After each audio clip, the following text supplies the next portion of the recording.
Jadi kitab Quran itu suci. Nah, ini kurang ajar dari Kristen nih. Inilah kenapa, lihat dari buah perbuatannya, teman-teman. Orang Kristen, Aku cuma bertanya. diam dulu, jangan, kan saya bilang kalau sudah mulai kamu bertanya dan saya sudah dalam model menjawab, jangan ganggu. Ini nih, dengar teman-teman.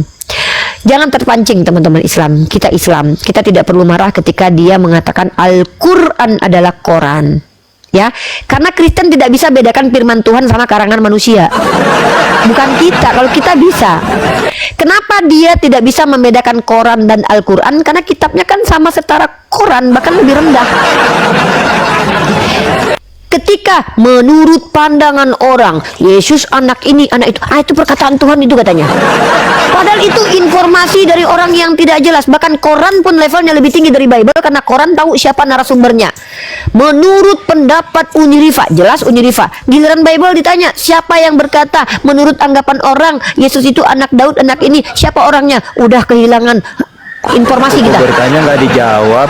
Saya lagi ngejawab. Jangan ganggu. Ini saya bilang kenapa Kristen itu wajib buka kamera. Rata-rata nggak ada adab.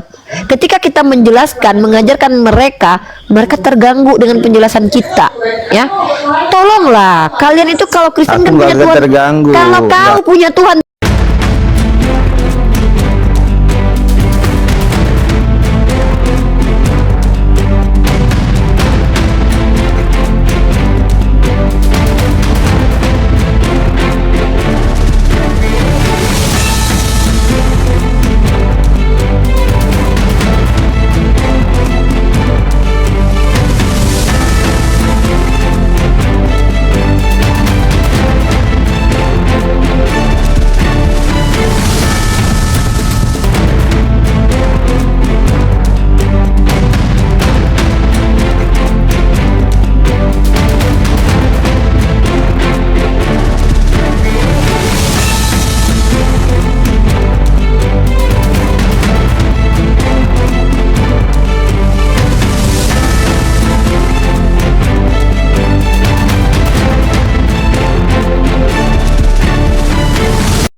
Assalamualaikum warahmatullahi wabarakatuh. Bertemu lagi dengan channel Kristologi Muslim, channel yang akan memperlihatkan diskusi dan debat lintas agama. Pada kesempatan hari ini, semoga kita semua dalam keadaan sehat walafiat, selalu diberikan kesehatan, dan segala macam urusan dilapangkan, dipermudahkan, dan dilancarkan seperti apa yang diharapkan, dan juga diberikan segala kecukupan ekonomi, rezeki yang berlimpah yang tidak pernah habisnya dari Allah Subhanahu wa Ta'ala. Di video kali ini masih seperti biasa, saya akan memperlihatkan diskusi dan debat lintas agama, di mana nantinya apologet Islam dan oknum Kristen akan saling bertanya dan menjelaskan agama masing-masing. Yang mana kita akan bisa menilai mana agama yang benar-benar bisa diterima dan dipahami secara akal pikiran manusia yang berakal. Di video ini juga kita akan melihat diskusi dan debat Unirifa dan apologet Islam lain dengan beberapa oknum Kristen, yang mana kita bisa mendapatkan ilmu dan pengetahuan tentang ajaran Islam dan ajaran Kristen. Dan bagaimana berjalannya diskusi ini, apakah akan berjalan tenang dan santun atau malah sebaliknya memanas, di mana biasanya oknum Kristen jika tidak sanggup menjawab pertanyaan dan juga tidak terima ajaran dan isi kitabnya dibahas, mereka akan emosi dan marah, bahkan sampai menghujat pribadi atau ajaran. Nah, daripada penasaran dengan diskusi dan debat ini, mari kita simak saja videonya sekarang. Orang Kristen mengatakan Bible suci tapi tidak tahu alasannya apa. Seperti itu kira-kira ya. Paham ya kenapa aku tanyain. Oke, sebelum si sunset ini ya. Sunset tema kita kitab suci ya. Tolong diimbangi. Tolong jangan kemana-mana. Tolong kita bahas tentang kitab suci. Kalau mau diskusi mau tanya yang lain boleh di luar itu, tapi hanya bertanya saja, bukan berdebat dengan aku. Nggak bisa ya, nggak bisa debat sama aku nggak ngizinin ya. Bentar.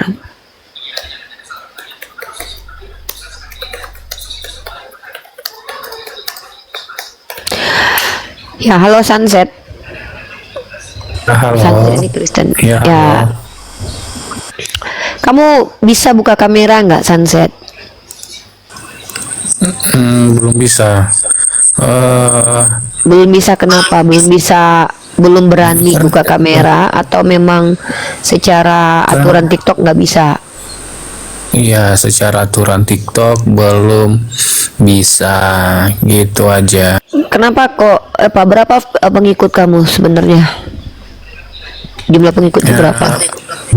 100, mungkin 1000 baru bisa open cam. Enggak juga Ya sih. mungkin teman-teman yang 300 itu udah 600 300 itu udah bisa loh. tidak bisa kok. Nggak bisa. Sudah bisa. Sudah bisa. Nih, akses kamera ditutup. Ini tidak bisa terbuka ini. Gimana sih? Oke. Jadi kalau tidak buka kamera itu dibatasin hak berpendapatnya di room saya.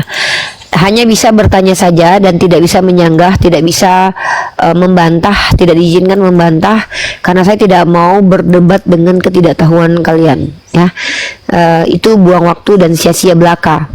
Saya hanya mau menjelaskan yang saya tahu. Kalaupun kalian bisa bantah menggunakan data dan literasi, wajib buka kamera. Seperti itu. Gimana? Ya, izin promosi akun dulu teman-teman. Follow lah teman-teman supaya saya bisa open cam. Kan ada 600 nih kalau kalian serentak memfollow, jadi follower saya 1000, ya bisa open cam. Kalian kan pasti mau lihat wajah saya yang tampan kan? Enggak juga lah. Ngapain orang liatin mukamu? Kalau orang pengen lihat orang tampan masih banyak yang lain. Kenapa harus kamu gitu?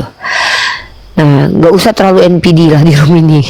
Ya, kita di sini jangan kedepankan kecenderungan keliru kita, masalah kejiwaan kita jangan dilihatin di sini. Kita di sini diskusi. Oke.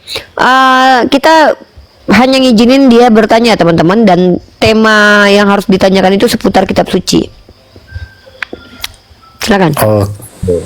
Oke. Begini.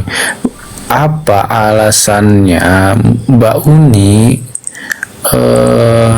percaya bahwa Al-Quran ini adalah kitab suci? Kalau kita baca Quran ini jangan bernarasi dari ketidaktahuan.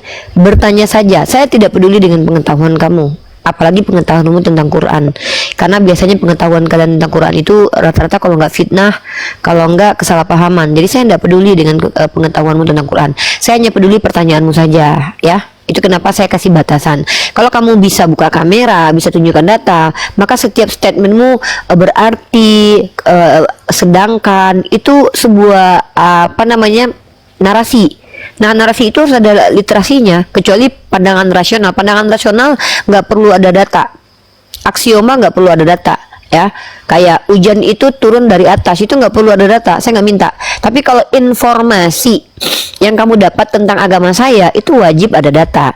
Jadi saya ulangi sekali lagi, saya tidak butuh pengetahuanmu tentang agama saya, tapi saya butuh pertanyaanmu tentang agama saya, ya. Nah, maka pertanyaan kamu saja yang saya kutipkan di awal. Kenapa saya percaya bahwa Quran itu kitab suci? Nah, ini menarik ya. Saya kalau seandainya berani mengajukan pertanyaan kepada orang beragama lain kenapa kitabnya suci, dipastikan saya punya alasan kenapa percaya bahwa Quran ini kitab suci. Saya bukan Edis, saya bukan Edis yang di bawah, saya bukan Edis. Ya, jadi alasan pertama saya mengimani, percaya dan yakin dan mampu buktikan bahwa Al-Quran adalah kitab suci. Tidak ada satupun karya ilmiah dari intern dan juga eksternal atau dari orang-orang yang berilmu apapun agamanya itu mampu membuktikan bahwa Quran ini perkataan selain Allah. Itu dulu, ya. Yang kedua, seluruh Quran, narasinya, isinya itu adalah dikte dari Allah Subhanahu wa Ta'ala. Seluruhnya bisa dibuktikan. Konstruk bahasanya, gaya bahasanya, murni perkataan ilahi, bukan pendapat si A, pendapat si B, kira-kira menurut si C, hasil penelitian si Anu. Tidak ada seperti itu. Nah, itu yang pertama. Yang kedua adalah saya bisa membuktikan bahwa Al-Quran itu tepat seperti yang Quran katakan. Pertama, terjaga. Kedua, tidak punya kontradiksi. Ketiga, tidak pernah terdistorsi. Nah, tiga ini menarik untuk dibahas karena tiga ini diklaim oleh Quran sendiri. Dalam Al-Quran dikatakan Bismillahirrahmanirrahim, nahnu nazzalna dzikra wa inna lahu lahafizun. Nah, dikatakan seperti itu. Jadi Quran mengklaim bahwa Quran ini sampai kapanpun akan terjaga karena dia adalah hasil dari diktean ilahi. Nah, kalau seandainya pernah suatu masa Quran terbukti terdistorsi, maka gugur sudah klaim atau statement Quran sebagai kitab suci. Nah, yang kedua adalah dalam Quran surah An-Nisa ayat 82. Bismillahirrahmanirrahim. Afala yatadabbaruna al-Qur'an walau kana min indi ghairillah walajadu fihi ikhtilafan katsiran. Jadi Quran sendiri mengklaim bahwa seandainya ini tidak berasal dari kami, maka tentu banyak ikhtilaf atau kontradiksi di dalamnya. Dan ternyata sampai detik ini sudah 7 tahun diskusi dengan banyak orang Kristen, sudah banyak mencari kesalahan-kesalahan tentang Islam, tidak ada satupun karya ilmiah yang terbukti mampu menunjukkan Quran itu ada kontradiksi dan juga terdistorsi sebagaimana Bible terjadi terhadap Bible sendiri. Yang terakhir, ketika Allah menantang orang untuk membuat semisal Quran. Bayangkan kalau misalkannya orang bisa membuat hasil karya ilmiah, itu adalah hal yang bisa ditiru. Kalau kita rujuk kepada Bible itu punya apokrifa, Injil palsu atau Injil yang dibuang. Artinya bisa ditiru. Nah, kalau Quran itu tidak punya tiruan, tidak punya apokrifnya, karena Quran itu kalau seandainya ada cetakan yang salah, cetak saja, itu akan langsung ketahuan dan langsung diperbaiki. Sangat sulit untuk mendistorsi Quran. Nah, jadi berdasarkan secara naluri kita dan nalar kita, ketika Quran mengklaim dirinya seperti itu, tidak ada yang mampu untuk membantah klaim itu, maka klaim yang tak terbantahkan itu bisa dikatakan klaim benar. Klaim benar itu pertama tidak terbantahkan, yang kedua terbukti benar, koheren dengan realitas, terbukti secara fakta, maka itu klaim benar. Itu namanya adalah statement kebenaran. Kalau teman-teman tahu ya, statement kebenaran itu punya beberapa teori. Yang pertama teorinya adalah teori kebenaran korespondensi, terkorespondensi dengan fakta-fakta yang ada. Yang kedua koheren dengan realitas. Yang ketiga kebenaran performa. Kebenaran performa itu kebenaran disandarkan kepada kredibilitas orang yang bicara. Yang keempat itu kebenaran pragmatis. Kalau misalnya Islam semua ada di situ. Kebenaran pragmatis ini adalah ketika disampaikan sebuah fakta kebenaran atau informasi kebenaran yang apabila dilakukan itu bermanfaat buat tataran hidup manusia. Nah, ini yang disebut dengan kebenaran-kebenaran dalam teori-teori kebenaran yang ada di ruang publik, di ruang akademis. Nah, Quran itu ada di ranah itu semua dan bisa dibuktikan. Maka saya kalau ditanya alasan mengapa bisa mengatakan Quran itu adalah kitab suci, itu bisa 100 alasan. Dan alasan semua itu tuh tak terbantahkan dan bahkan sangat rasional dan sangat bisa amazing. Contoh, kalau memang Nabi Muhammad ini secara orang ummi, harusnya dia tidak bisa dapat pengetahuan banyak tentang sesuatu yang di luar jangkauan dia. Tapi masalahnya Nabi Muhammad ini yang ummi ini mampu menginformasikan informasi transenden dan informasi imanen. Informasi imanen itu tidak bertentangan dengan saintifik, bahkan banyak yang selaras. Informasi transenden, informasi yang di luar logika atau beyond logic, itu tidak bertentangan dengan logik. Bahkan kalau dikaitkan dengan saintifik itu sejalan dan seirama.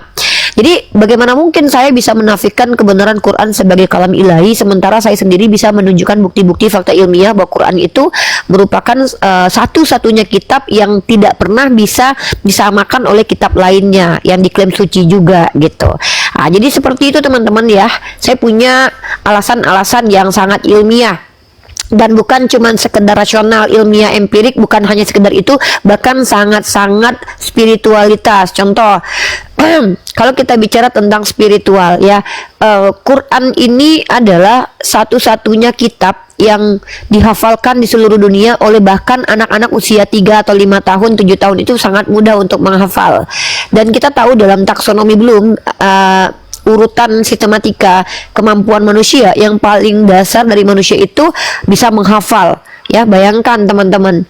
Dan anehnya kemampuan dasar manusia menghafal itu tidak semua orang maksudnya kemampuan itu semua orang memiliki, termasuk orang-orang yang tidak pernah belajar sama sekali. Jadi kemampuan menghafal itu kemampuan dasar manusia secara dasar. Teman-teman tahu nggak, taksonomi Bloom itu adalah analisis para ahli psikologi yang menilai mana yang paling mampu dilakukan oleh manusia, kayak Yang paling besar, paling bawah itu menghafal. Kedua nanti terakhirnya menganalisa kayak gitu. Nah, anehnya, lucunya, menariknya, sebanyak-banyak itu orang Islam yang menghafal Quran, tapi nggak semuanya. Bahkan orang-orang cerdas pun nggak semua bisa hafal Quran. Ternyata betul kata Rasulullah SAW, surga itu diberikan kepada yang mau, bukan yang mampu. Karena semua rata-rata mampu. Iya, semua orang tuh mampu menghafalkan Quran karena itu adalah kemampuan dasar manusia. Tapi kenapa tidak semua mau menghafal Quran? Ini aspek spiritualitasnya. Karena Quran itu nggak bisa dibaca oleh orang sembarangan. Tidak pernah kita dengarkan Kristen, sehebat-hebat pun mereka belajar bahasa Arab, itu lafaz Qurani itu keluar dari lisan mereka, nggak bisa. Kenapa? Karena mereka itu tidak suci. Mohon maaf di posting ulang teman-teman. Mereka tidak suci. Lisannya, tubuhnya mereka tidak suci. Maka Allah tidak izinkan mereka melafazkan Quran. Jadi kalau teman-teman pernah nonton acara Yusuf Manubulu, orang-orang yang Kristen ngaku mantan Islam, murtadin, itu selalu saja akan ketahuan bahwa dia tidak terbiasa melafazkan kalimat mulia itu. Ini aspek spiritual. Jadi kalau kita bicara aspek ilmiahnya saya bisa jelaskan, aspek spiritualnya pun saya bisa tunjukkan. Kurang lebih seperti itu, ya. Gitu Sunset. Pertanyaan selanjutnya. Oke, pertanyaan selanjutnya. Bentar, sedikit. Tapi kalau kita tanya ini sama Sunset, kenapa kamu mengatakan Bible itu kitab suci? Saya pastikan dia tidak punya alasan. Karena alasan yang disampaikan nanti akan ada di buku lain. Contoh, di dalamnya ada perkataan Tuhan. Lalu kalau kata saya tanya gini, ada majalah Bobo. Di dalam majalah Bobo itu dikutipkan kitab Matius. Bisakah majalah Bobo dikatakan kitab suci? Akan dilema nanti orang-orang Kristen. Ya. Karena Bible itu tidak semua firman Tuhan. Bercampur dengan kisah sejarah, dongeng, itu ada. Saya punya bukti, scholar Kristen sendiri mengakui bahwa kitab Perjanjian Lama dan bahkan perkataan Paulus sendiri adalah dongeng. Itu saya punya datanya, literasinya dari Kristen sendiri. Bercampur dengan karangan orang, bercampur dengan pendapat orang, dan kira-kira bercampur dengan perkiraan orang lain, dan bercampur dengan hasil penelitian. Seperti itu. Dan saya bisa buktikan itu pelan-pelan. Dan terbukti ketika kitab ini bercampur memiliki distorsi parah. Seperti ayat tambahan, kitab yang hilang, pelintiran terjemahan gitu. Jadi tidak bisa Kristen manapun termasuk pendeta bahkan Paulus hadir ke sini pun menjelaskan alasan ilmiah rasional kenapa Bible dikatakan suci. Saya pastikan itu. Saya nggak boleh memastikan apa-apa, saya manusia biasa. Tapi saya bisa pastikan kalau Bible itu tidak punya alasan kenapa dikatakan suci. Maka saya tidak perlu butuh penjelasan dari Sunset, kecuali dia bisa menjelaskan. Maka saya izinkan dia hanya bertanya saja tentang Islam. Monggo silakan. Ya, oke. Bagaimana kita bisa mengkonfirmasi ayat Al-Quran ini dari Allah melalui Jibril, sedangkan Jibril hanya bisa dilihat oleh Muhammad saja? Oke. Para sahabat Lihat muat. Oke. Sudah cukup. Jangan membuat inilah saya bilang, Dek. Kalau tidak ngerti apa-apa enggak. Tadi kamu bertanya terus kamu tambahkan informasi yang absurd. Sejak kapan orang nggak bisa lihat malaikat Jibril? Ada riwayat hadis yang mengatakan malaikat Jibril berubah sempurna menjadi seorang pria. Lalu kemudian dilihat oleh sahabat Rasulullah. Kan aneh kan kamu kan? Makanya saya bilang, sebentar. Ketika loh, ini lucu nih teman-teman. Ini makanya jangan berdebat dengan saya. Saya tidak mau berdebat dengan orang yang tidak tahu, itu zolim. Sama saya tidak butuh pengetahuanmu. Ingat, inilah. Saya tidak peduli. Saya tidak peduli penjelasanmu. Dengarkan baik-baik. Kristen jangankan menjelaskan Quran, menjelaskan Bible aja nggak mampu. Jadi saya tidak butuh pengetahuanmu tentang Quran. Saya itu bukan urusan saya. Ketidaktahuanmu itu bukan urusan saya. Yang saya butuh di sini kau dinaikkan untuk bertanya saja, bukan bertanya sambil menarasikan sesuatu yang kau salah pahami. Saya tidak perlu. Saya bukan orang botol yang lupa ingatan, gampang lupa ingatan. Saya udah ingat pertanyaan kau tadi. Ya, bagaimana cara mengkonfirmasi Quran bahwa Quran ini datang dari malaikat Jibril yang datang dari Allah? Kan itu pertanyaanmu. Saya bukan orang botol, bro. Ya, saya nggak perlu mendengarkan berulang pertanyaan orang Kristen yang pertanyaannya memang itu saja. Ya, sudah cukup. Ya, kamu tidak punya hak lebih selain bertanya karena kamu tidak mengikuti tanggung jawabmu. Nggak melakukan kewajiban tapi minta hak lebih, kan aneh kalian ini. Ini yang namanya penjajah. Kamu tidak punya hak lebih kecuali kamu itu cuma boleh bertanya doang, nggak boleh. Kamu tuh nggak punya hak komplain sama saya. Halusinasinya si Nabi aja kalau gitu. Halusinasi itu yang Paulus itu karena dia epilepsi ya. Ini kekurangan ajaran orang Kristen. Mereka ini adalah orang-orang yang sengaja minta tempat untuk bicara itu untuk melakukan tindak tanduk kurang ajar kepada Islam. Cuman mereka lupa bahwa yang di hadapan mereka ini adalah Bunda Gembala. Mereka lupa yang di hadapan mereka ini adalah perempuan anti penjajahan, bukan orang yang membiarkan orang botol bicara seenaknya gitu loh. Saya cuma ingin kalian bertanya di room ini, kenapa pertanyaan kalian itu adalah alasan saya menjelaskan untuk orang yang nonton.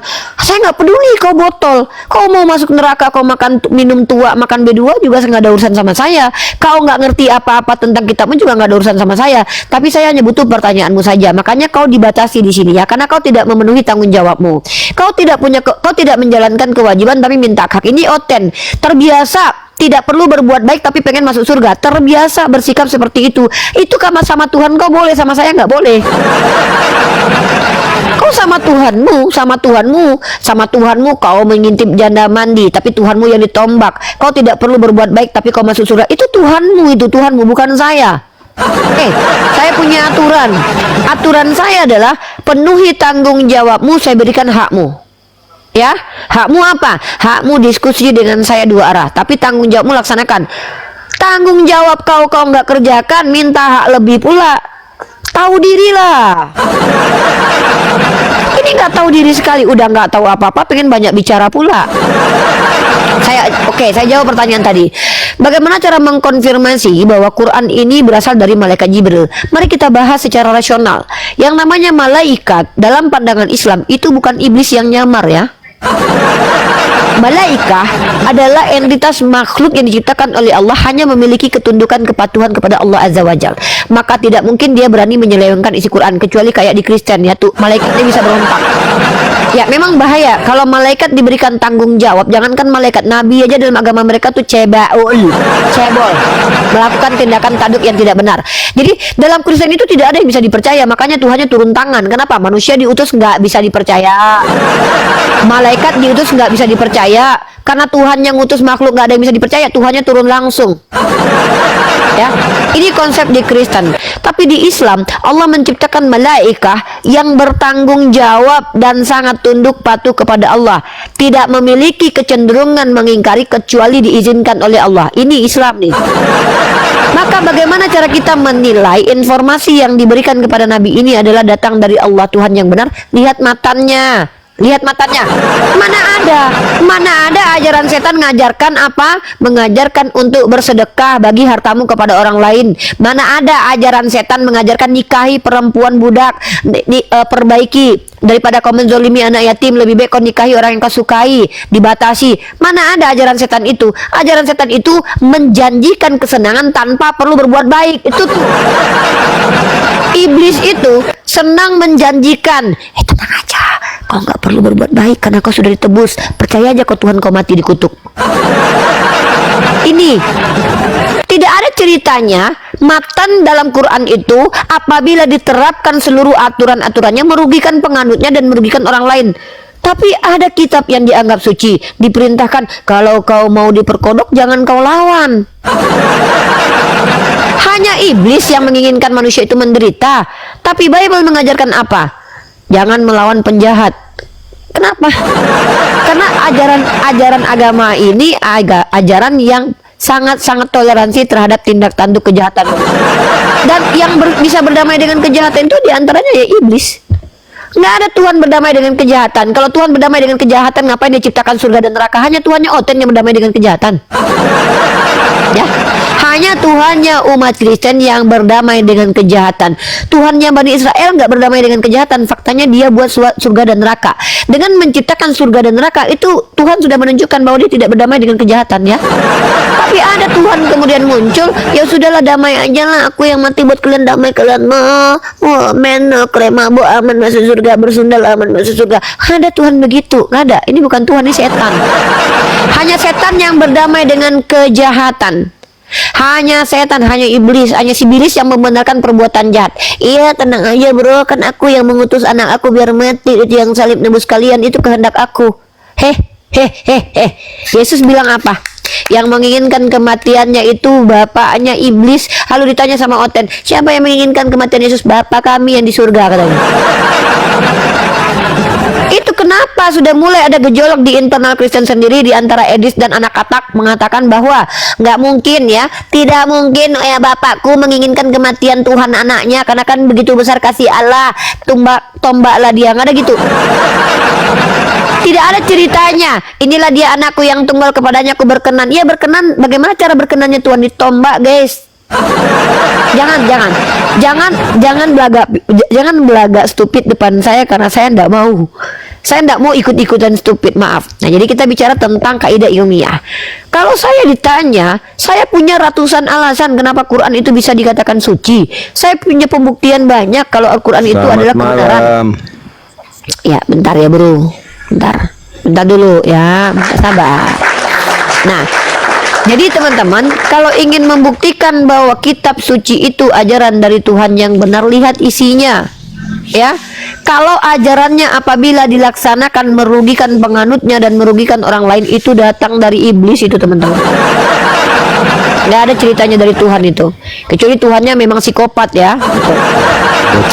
Oke, diam dulu. Kamu jangan bilang dulu bang ya, Anda belum. Jadi mohon dengan sangat, walaupun ini room pribadi, tapi sini punya aturan. Aturannya standar SNI kok, standar nasional kok. Aturan di Komal ini merujuk kepada Quran dan juga Undang-Undang Dasar 1945. Undang-undang yang berlaku di sini pasal 28E butir ketiga. Kalau yang berlaku di sini, seluruh isi Quran berlaku di sini. Bukan aturan orang Kristen yang berlaku di sini ya. Ya, di sini tidak berlaku apabila ditampar pipi kiri kasih kanan, itu tidak ada di sini. Di sini kalian cubit aku sedikit, ku injak-injak pala kalian, itu di sini. Ya. Ini aturan Komal saya. Nah, jadi begitu ya. Silahkan kalian non muslim naik request bahas tema kenapa Bible dikatakan suci. Karena di sini konteksnya Bible, maka yang diprioritaskan naik bertanya itu Kristen. Ya, Hindu boleh, Buddha juga boleh, tidak terlarang ya. Tapi prioritasnya Kristen. Nah, silakan perkenalkan nama dan agama Anda, Bung. Nama saya hamba Tuhan. Agamanya apa? Pengikut Yesus, Kristen. Oke, bro, karena kita bicara tentang agama, saya itu trauma ketika ada akun Kristen itu tutup kamera, nama palsu. Kenapa? Beberapa kali saya izinkan mereka bicara, kalau nggak tantrum, kalau nggak menghujat, kalau nggak kejang ayan, kalau nggak buka celana di room saya. Jadi saya trauma Hujat yang trauma memang kan betul. Dengar. Kalian yang memulainya. Saya trauma itu narasi kalian dari tadi itu yang membuat. Dengar bro, saya trauma kepada oknum Kristen yang naik di room saya yang tidak bisa buka kamera. Makanya saya izinkan alasannya Anda trauma, bicara. kenapa alasannya? Saya kan sudah bilang tadi alasannya, ini jangan diulang lagi dong. Saya udah jelasin, masa telinganya nggak dengar. Saya trauma karena rata-rata kalau tidak buka kamera tuh kalau nggak menghujat, kalau nggak tantrum, kalau nggak kejang, kalau nggak ayan, kalau tidak buka celana di room kita. Makanya saya nggak mau. Saya mau.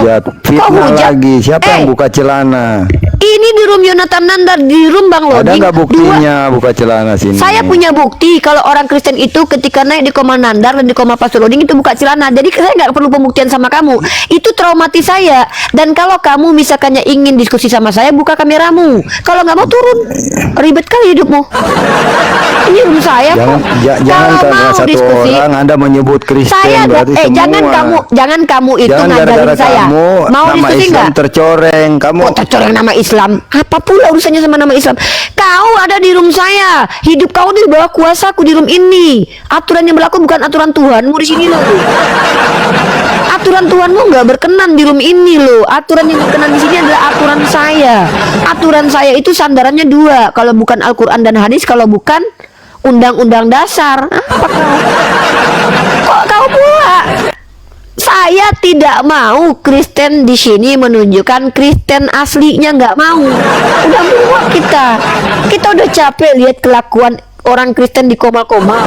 Muak kita lihatnya. Kalau nggak kejang, ayan menghujat, kalau nggak buka celana. Kayak gitu.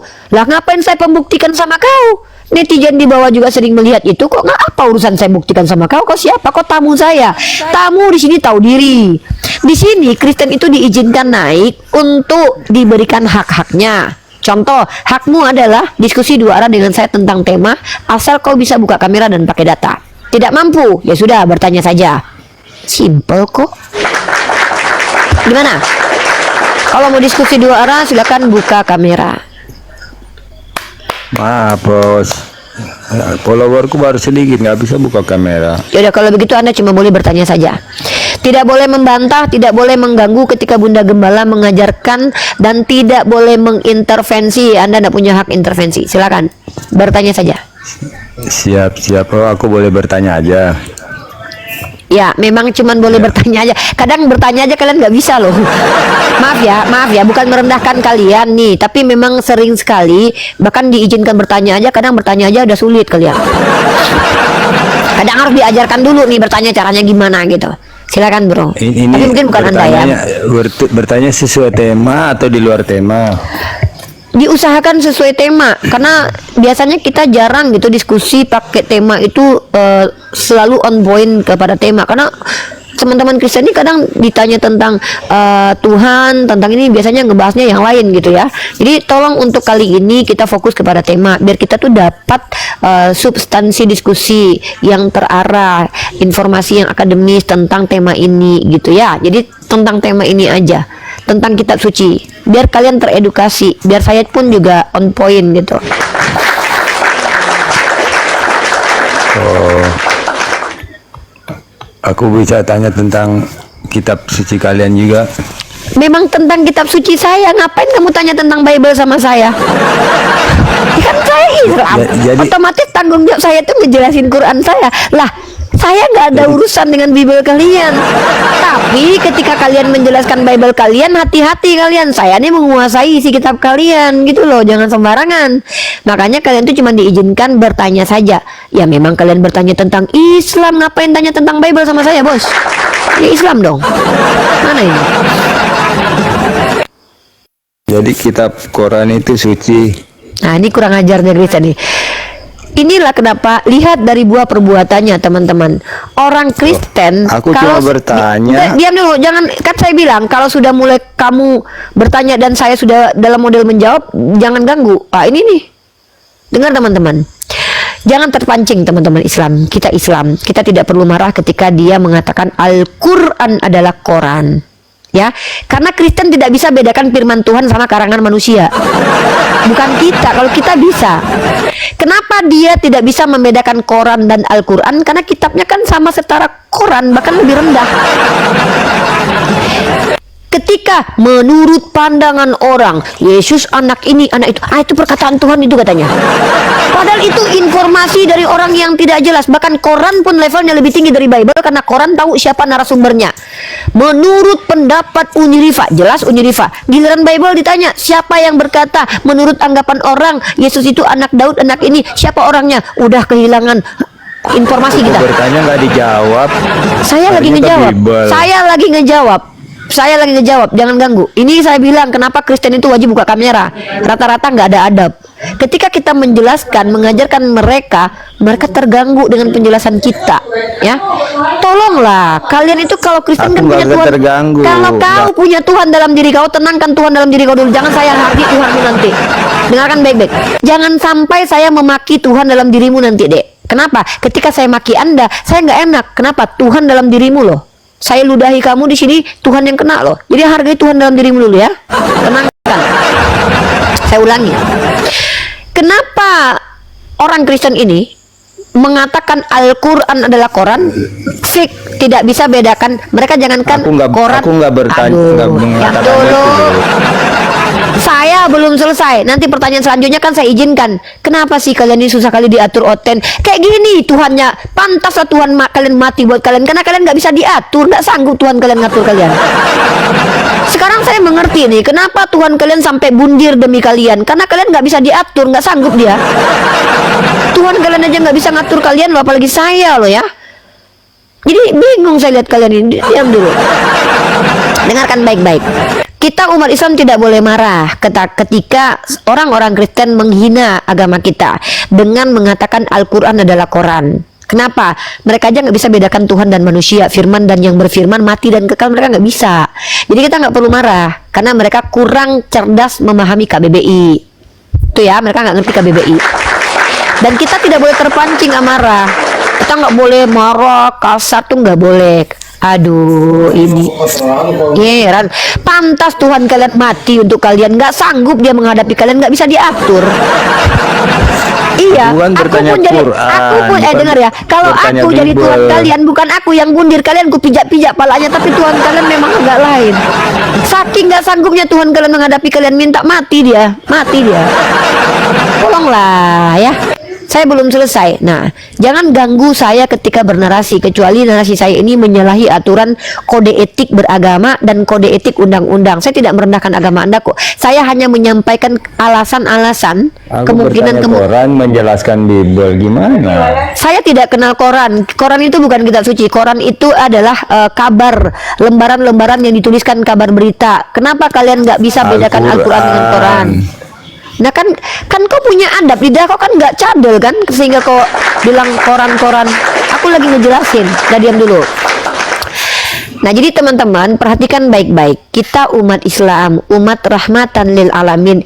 Yang botol kita jadikan cerdas, yang kurang ajar kita jadikan beradab. Di sini tempatnya. Kita ajarkan mereka, dan mengajarkannya itu metodenya banyak. Makanan keras untuk orang dewasa. Apa maksudnya? Bukan disuapi bubur, diajarkan nggak boleh gitu ya. Nah itu nggak sopan, nggak bisa. Ini udah tua bangkalan sih, mereka nggak bisa digituin.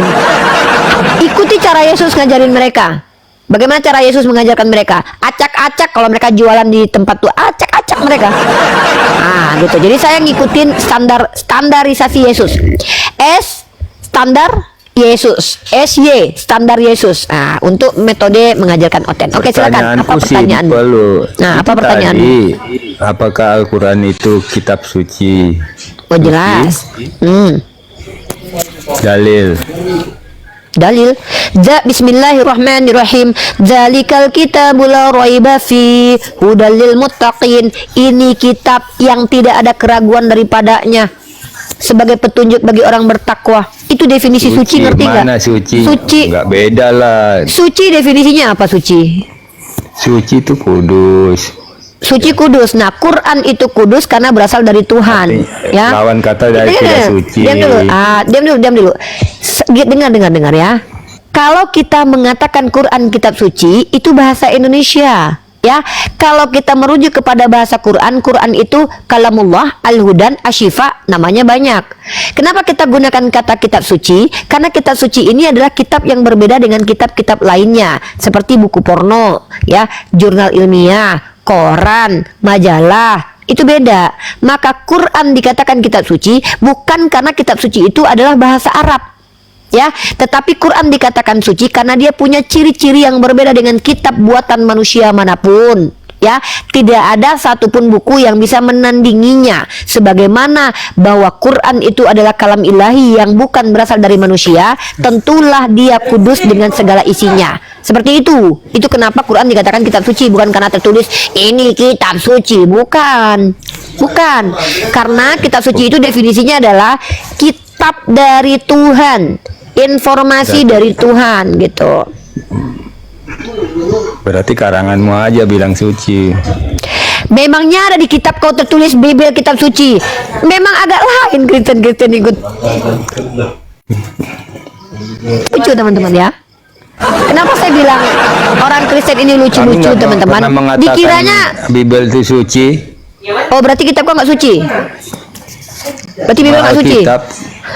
Iya di mana tertulis kitab kau Alkitab? Suci. Iya Mina, di mana tertulis kitab kau Alkitab? Ah inilah nak tahu malu nih. Kami nggak. Kok kitab kau dikatakan Alkitab? Alkitab itu bahasa Arab, woi. Alkitab itu bahasa Arab.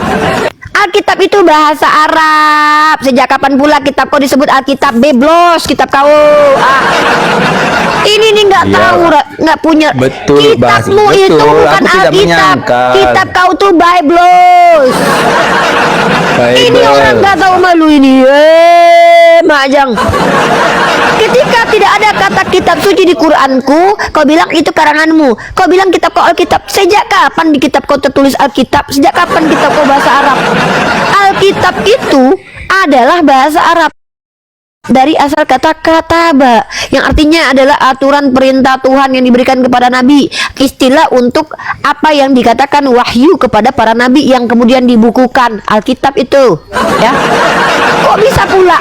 Inilah oten. Lucu mereka. Definisi kitab suci, kalau kau lihat dalam KBBI ya, kau coba belajar. Aku nggak tahu oten ini ngerti bahasa Indonesia ya, menyalahi Sumpah Pemuda. Kau lihat Ini KBBI, yang suci. kitab suci. Diam dulu, Tulisannya diam atau dulu, isinya? diam dulu. Katakan Seluruhnya, isinya. Diam dulu ya. Nih, kitab suci KBBI. Diam, Tulisannya ya. suci. Orang Diam dulu kau. manusia yang bikin. Hei. Inilah aku Bisa bilang. dikatakan. Tuhan kau yang keluar dari vagina perempuan aja kau bilang suci. Kenapa? Apa salahnya kalau Al-Quran dikatakan suci walaupun ditulis manusia? Yang menuliskannya manusia suci. Kenapa rupanya? Ini standarmu, jangan standar yang inilah nih. Kitab Belum suci. tentu manusia cuci juga yang membuat. Ya itu kan dugaan kau. Aku gak peduli dengan dugaan kau. Ya iyalah, tahu lah aku. Seluruh Anda yang sahabat Rasulullah menduga itu suci. bahwa yang menulis Lu itu bukan kita menduga. Diam dulu. Belum tentu itu urusan kau. Itu gak ada urusan sama aku. Belum tentu juga Tuhan kau Tuhan. Gak ada urusan sama aku. Nah, teman-teman perhatikan baik-baik ya. Definisi Tapi kitab suci. gagal. Apa arti gagal? Iya, berarti yang Arti membuat gagal itu apa? belum tentu, tidak semua suci. Ya, Apa orang arti yang kerja suci? di pabrik percetakan Al-Quran itu. Inilah aku bilang, bisa jadi. kalau Kristen itu jangan nampak kali Kristennya. Kristen. Al-Quran, diam dulu Anda kau, ya. Nih makanya diam dulu, ya. Kau tidak layak debat sama saya. Saya tidak perlu berdebat dengan kau. Ketidaktahuan kau itu cukup untuk kau saja. Tupoksi saya, diam dulu. Inilah aku bilang kenapa Kristen harus buka kamera. Nggak ada, emang kurang ajar anak-anak dewa ini. Mereka udah 3 biji Tuhan dalam dirinya masih kurang ajar, nggak ada adab. Ini Tuhannya nggak mampu ngajarin mereka, pantas Tuhannya minta mati loh. Saya dulu bingung kenapa Yesusnya harus mati di tiang salib, karena anak-anak Tuhan kurang ajar kayak gini kelakuannya. Ini mamanya aja minta mati kalau kayak Gimana gini kurang kelakuan ajarnya mamanya. saya? Kurang ajar kau ketika Kurang saya, ajarnya ini aku. kurang ajarnya. Sudah ku mute kau buka mute-nya. Ini komalku loh. Aku mute kau supaya kau nggak bersuara karena belum ada hak kau bicara menurut aturanku. Ternyata kau nggak ada adab, kau buka mute kau. Aku belum mengizinkan kau bicara, kan nggak ada adab. Inilah aku bilang kenapa Tuhan kau yang Karena tidak. sudah meleset dari pertanyaan. Ya udah kau makanya- turun ke bawah kalau kau menurut kau meleset, ngapain kau di sini? Makanya Tuhan kau mati nggak sanggup ngadapin kau. Ya, ini dulu aku bingung gitu, kenapa lah Yesus ini harus memilih mati gitu? Kurang bisa dia menghadapi murid anak-anaknya. Betul, nyata kalau aku pun jadi Tuhan kau nggak sanggup juga aku. Kenapa? Ya. PA orang jadi apa menghadapi kalian semua. Orang cerdas bisa jadi blow on gara-gara menghadapi kalian. Definisi kitab suci pun kalian nggak ngerti ini. Kitab itu bukan hanya sekedar buku, ada wahyu. Nih, baca KBBI ini loh. Oten pantas Yesus meminta mati, nggak sanggup dia. Dulu tuh saya betul-betul dulu teman-teman ya, saya tuh bingung teman-teman ya. Kenapa lah Yesus ini pengen bundir gitu ya? Kenapa dia memilih untuk mati saja gitu? Guys, yang dihadapi Yesus, yang ditebusnya kayak gitu, umatnya kayak gitu. Kitab suci aja dia nggak ngerti KBBI. Nih, kitab bacaan wahyu Tuhan yang dibukukan, kitab suci, ya. Nih, kitab suci. Apa? Kitab yang dibukukan yang adalah wahyu Tuhan. Itu pun mana tertulis di Al-Quran, kalau Al-Quran kitab suci. Kan otaknya dibokong gue tengok. Saya pikir kalian itu bertanya aja harus diajarkan kalian itu loh. Pantas Tuhan kalian malu hidup di dunia itu. Tak mampu Tuhan kalian itu memperlihatkan mukanya. Ini saya Tuhan. Malu dia karena umatnya kayak kalian. Makanya Tuhan, saya akhirnya tahu gitu ya. Assalamualaikum. Waalaikumsalam Bang Ardiansa. Ini Bang Ardiansa, tahu nggak Bang Gimana? Ardiansa? Ternyata selama ini alasan kenapa Yesus itu mati, ya malu, tidak berani menyombongkan diri, saya Tuhan, karena dia ngelihat umatnya kayak oten-oten yang ada di Indonesia ini. Malu dia, gak sanggup dia gitu loh. Saya juga gini nih, kalau punya anak kayak oten di Indonesia ini cepat minta mati saya, gak sanggup saya hidup. Iya. Yang kenapa, ada kejadian apa Uni? Ada kejadian apa? Tadi saya bilang, kenapa kitabmu dikatakan suci? Kalau kitab saya jelas, kenapa dikatakan suci? Karena ada alasannya.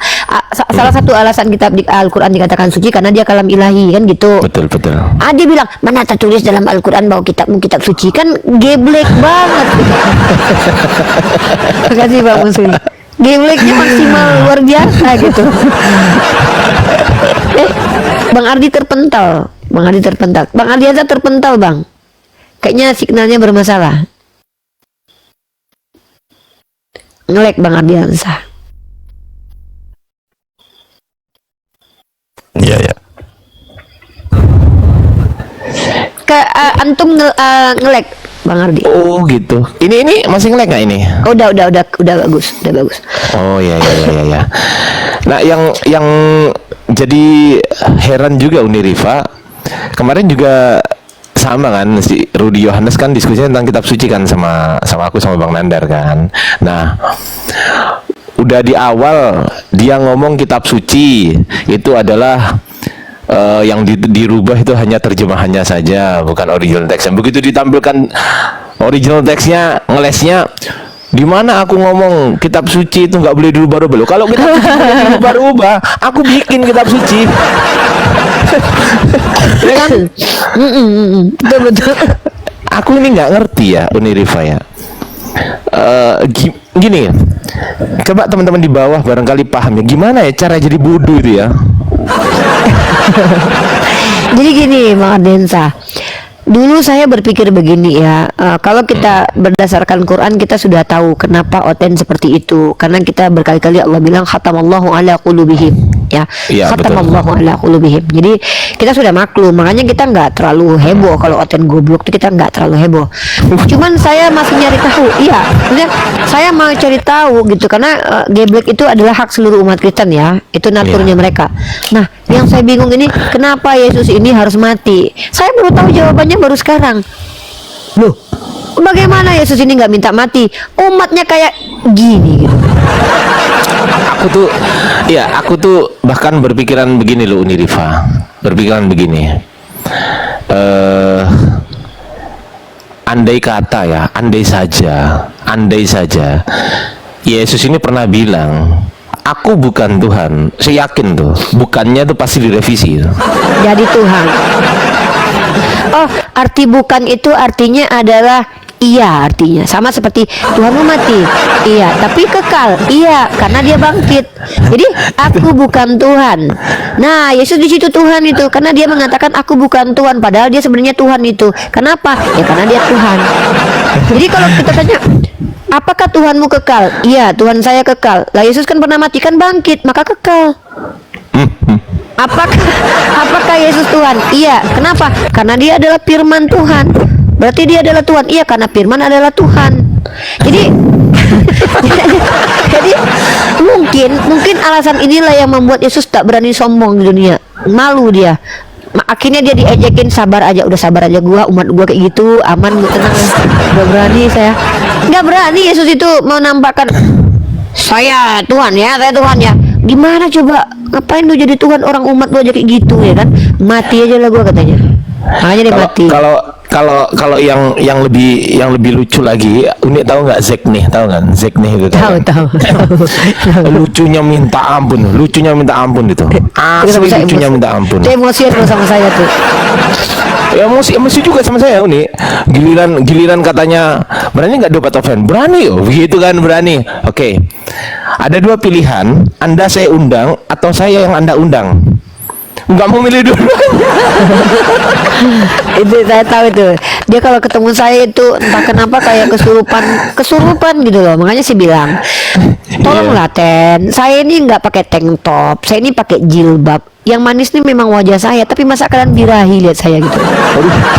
Iya, Bang Ardi memang begitu Bang Ardi. Makanya saya trauma kalau ada Oten itu nggak bisa buka kamera, karena tiba-tiba nanti ketika mereka tantrum pas buka kamera langsung aja alat vitalnya yang dilihat ini 2 kali. Setelah buka celana, kalau nggak tantrum di room saya, kalau nggak buka celana. Dulu di room Yonatan Nandar, iya demi Allah itu pernah kejadian 2 kali ya.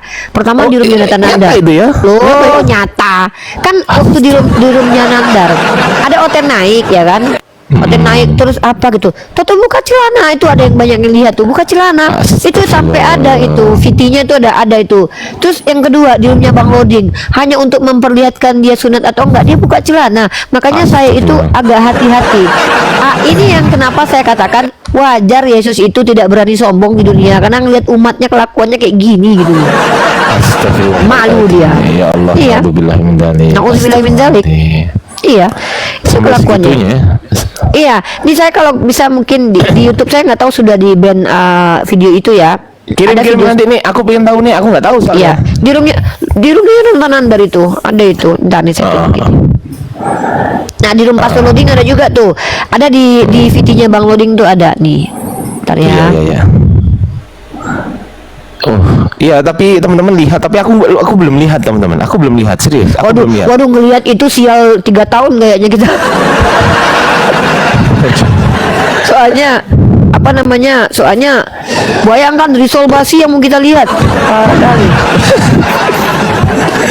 Astagfirullahaladzim. Ya Allah ya Rabb. Uni tadi sama siapa? Sendirian Uni ini? Iya. Yang nonton banyak banget 3,1 luar biasa.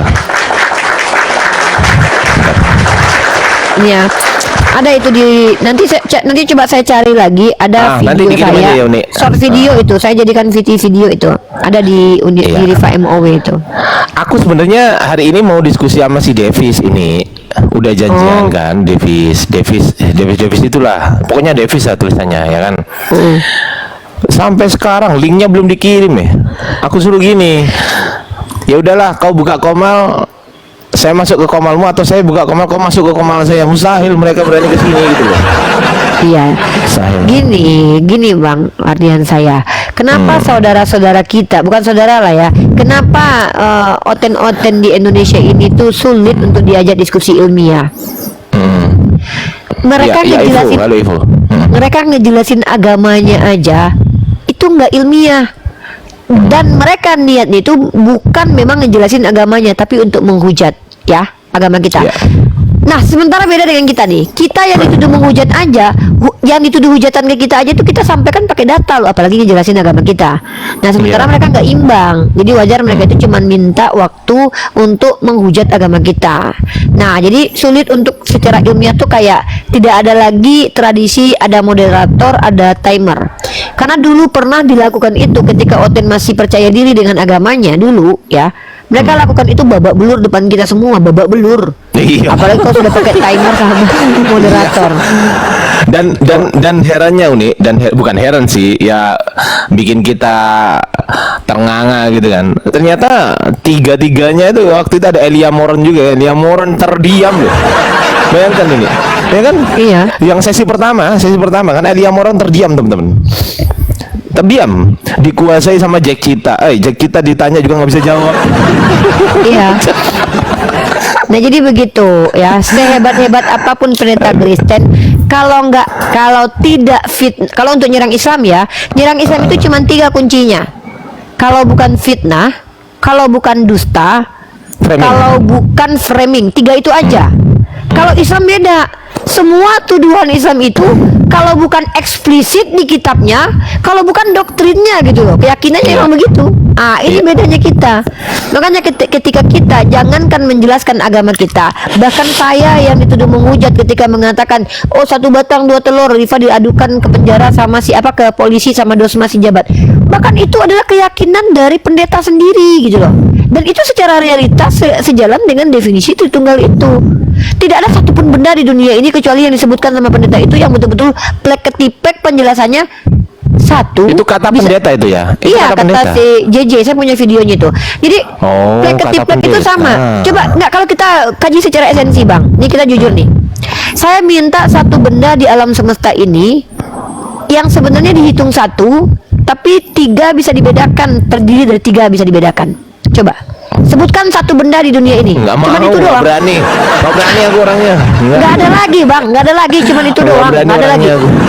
Nggak ada lagi. Saya kalau ada apa? Coba. Kalau ada apa? Lubang hidung cuma dua. Emang hidung dikatakan satu, tapi lubangnya cuma dua. Nggak ada tiga. Kecuali ada tiga nih. Nah, terus apa lagi? Iya serius. Iya. Lubang hidung tiga sih, Iya. gimana lubang Makanya hidung kan tiga? kan dikatakan satu hidung, tapi tiga lubang. Nah, kan nggak ada kan? Nah, jadi cuma satu aja. Ada satu entitas memiliki Iya. tiga bagian yang bisa dibedakan. Ya udah. bahaya.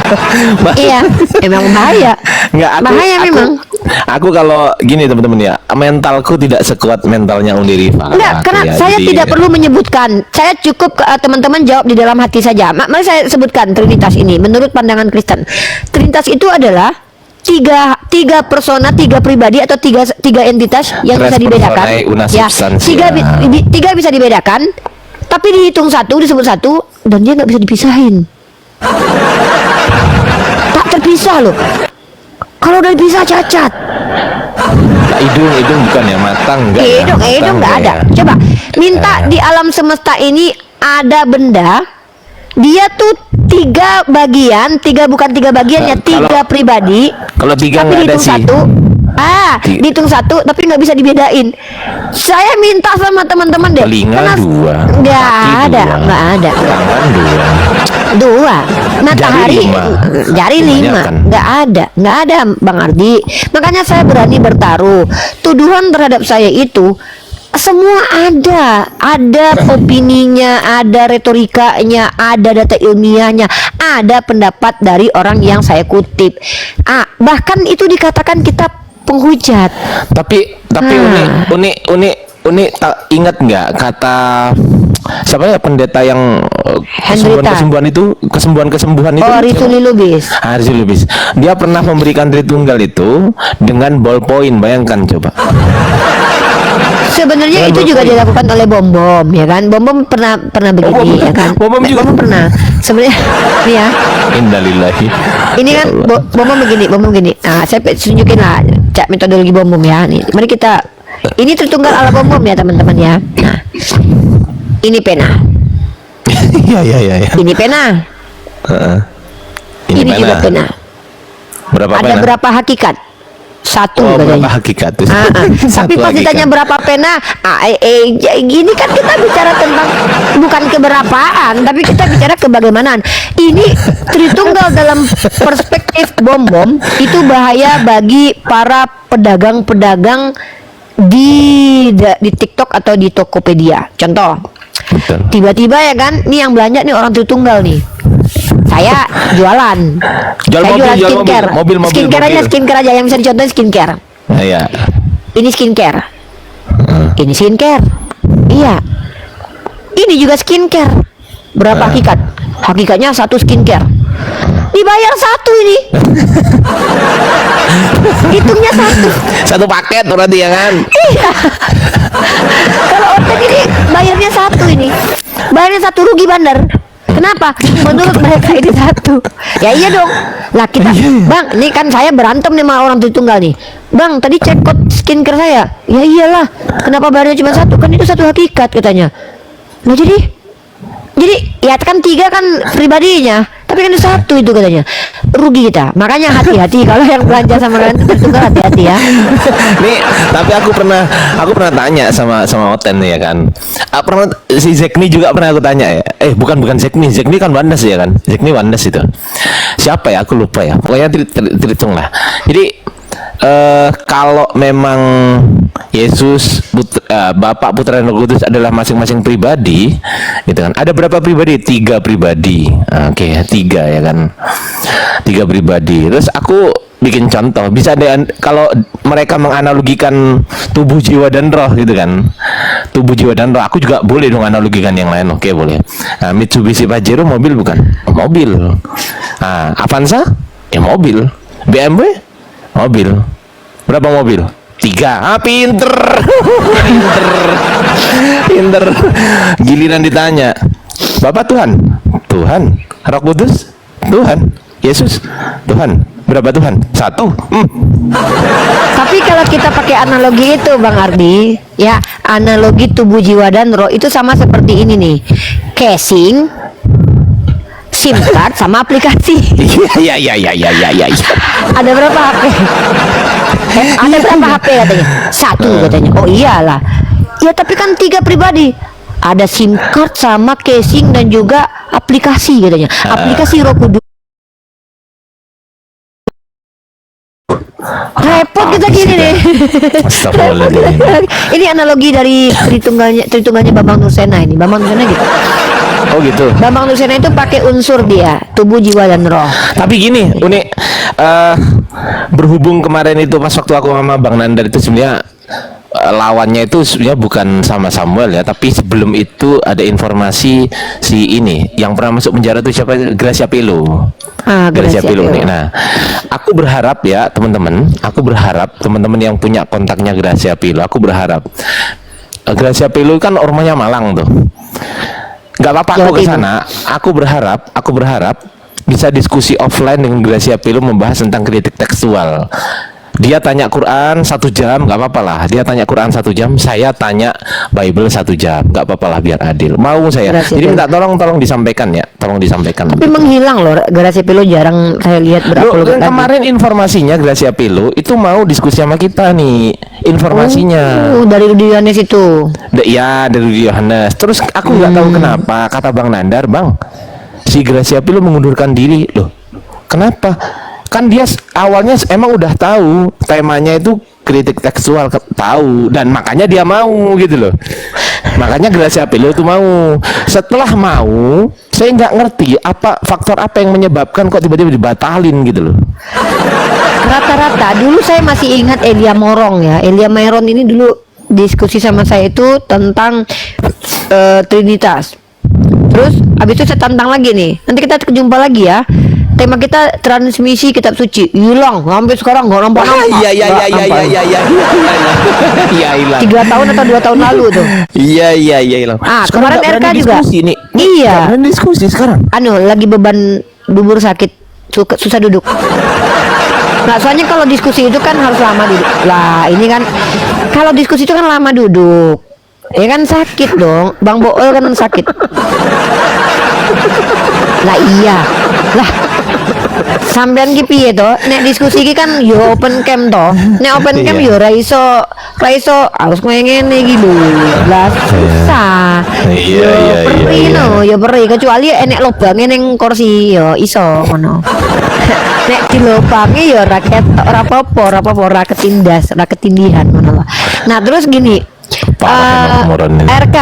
RK kalau RK itu kemarin WA saya tuh dulu sebelum dia ketahuan selingkuh ya kan.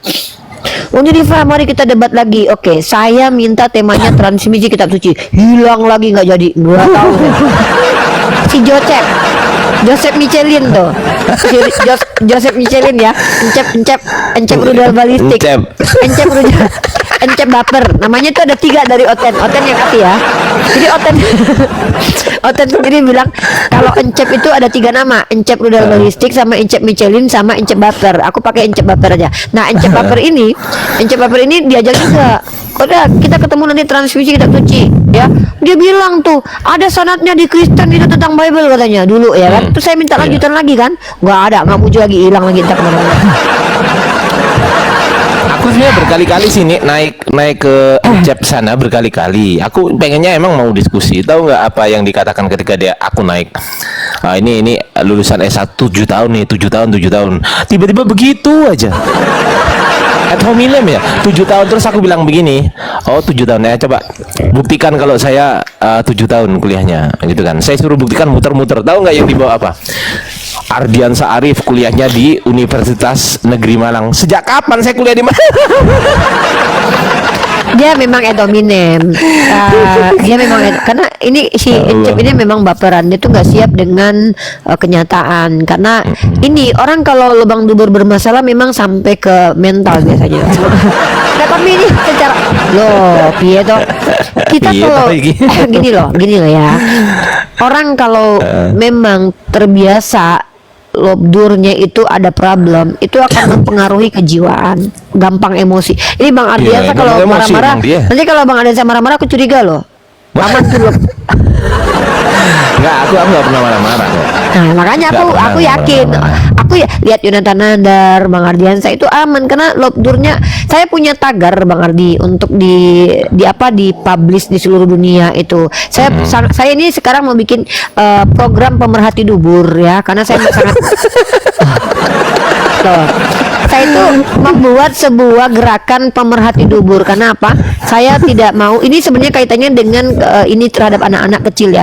Saya tidak rela anak-anak kecil kita dirusak duburnya karena mereka bisa jadi predator. Maka saya membuat sebuah bergerak-gerakan save dubur anak dari pendeta. Itu saya minta tolong nanti di tagarnya ya. Save dubur Wah, aku nggak anak dari ikutan itu. pendeta. Aku nggak ikutan Oh, itu. tolong. Ini harus disiarkan. Ya, ini harus disampaikan. Jadi teman-teman tolong ya bikin tagarnya. Save lubang dubur anak dari save lubang dubur dari pendeta. Itu aja. Save lubang dubur dari pendeta. Tolong ditagar save lubang dubur dari pendeta. Itu nanti insya Allah akan kita sosialisasikan di gereja-gereja ya. Nah, betul.